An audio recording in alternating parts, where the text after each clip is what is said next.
TC number 341, 5 seconds. Start. It has been proposed to set up this Industrial Development Corporation as distinct from the Industrial Credit Corporation.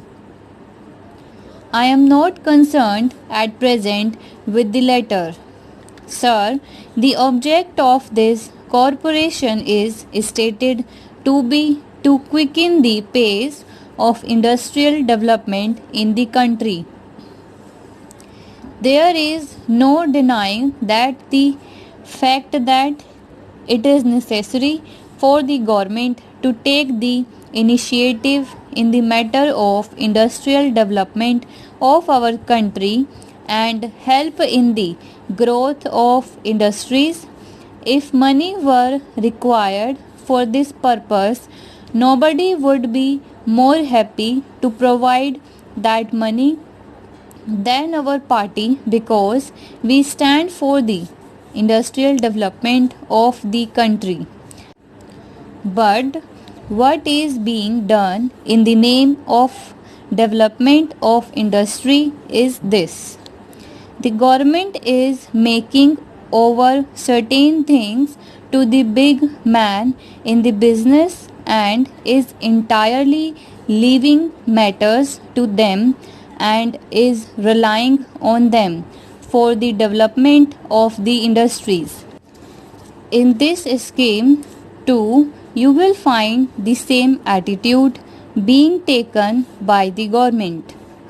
I am not opposed to the idea of any consultation with competent persons, but at the same time, I would like to stress that it is all the more necessary to consult, for instance, the representatives of the workers and the representatives of the consumers, members of parliament, and other men in the public field in order to get their advice in the matter.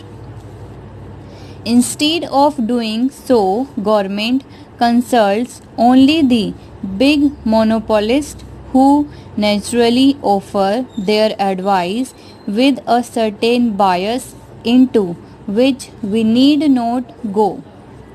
It has appeared in the press that after developing certain industries under the aegis of the Industrial Development Corporation, such industries may be made over to provide capitalists again. That is to say, government will start these industries at a time when the risk is great. Government will put in its money and take all the risk, and after development, these industries may even be made over to private industrialists and private enterprise. I think that this is entirely wrong. It is necessary for the government to develop industries and widen the public sector. There is no doubt about it, but it would not be right in this situation today to develop these industries in order to make them over to private individuals. If they are developed by government, they should be kept in the public sector as far as possible. We have our misgivings because we feel that these gentlemen of the big money would be interested in getting some of the industries started by the government at the cost of the public exchequer, when the risk will be entirely for the government to take. Then, when these industries are on their legs, the industrialist will demand that they be made over to them as private concerns. This kind of logic is being introduced into this matter, and therefore I say that this is not a right thing to set about this business in this manner. This will not quicken in any way the industrial development of our country. On the contrary, it may lead to greater dependence on these people who are withholding the industrial progress of the country. I have in mind the monopolist section who is interested more in profit, more in quick money than in the development of the country.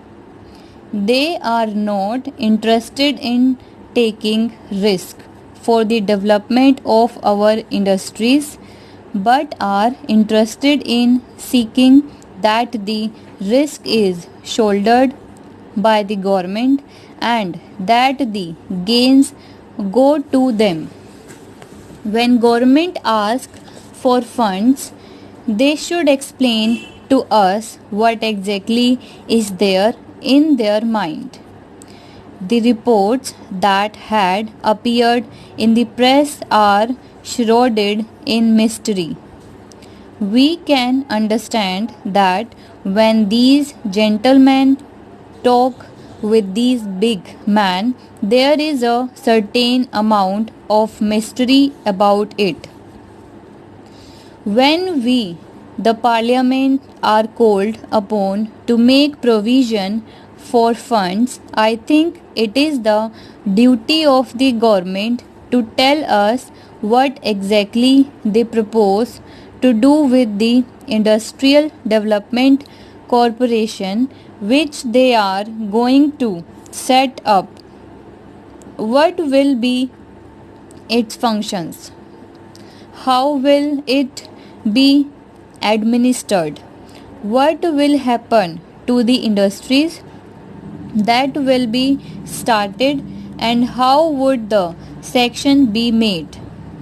They will also have to tell us as to who will make the selection and which interest would be taken into consideration when the selection is made.